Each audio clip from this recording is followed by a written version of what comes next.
100 வருடங்களை நிறைவு செய்ய போகிறது.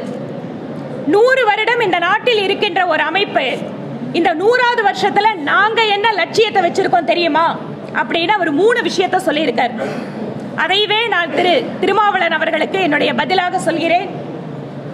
நம்முடைய ஆயிரக்கணக்கான கிராமங்களில் இன்னும் கூட கோயில்கள், மயானம், நீர்நிலைகள் அத்தனை சமுதாயத்திற்கும் பொதுவானதாக இல்லை. இந்த தீண்டாமை கொடுமையை முற்றிலுமாக ஒழிப்பதற்காகத்தான் RSS இந்த நாட்டிலே பணியாற்றிக் கொண்டிருக்கிறது. அத்தனை சமுதாயத்திற்கும் பொதுவான கோயில், அத்தனை சமுதாயத்திற்கும் பொதுவான மயானம், அத்தனை சமுதாயத்திற்கும் பொதுவான கிணறு, நீர்நிலைகள் இதை உருவாக்க வேண்டும் என்பதற்காகத்தான் RSS பணிபுரிந்து கொண்டிருக்கிறது. இந்த மிகப்பெரிய லட்சியத்தில் திருமாவளவன் அவர்களும் அந்த லட்சியத்திற்கு உடன் துணை நிற்க வேண்டும் என்பது எங்களுடைய கோரிக்கை.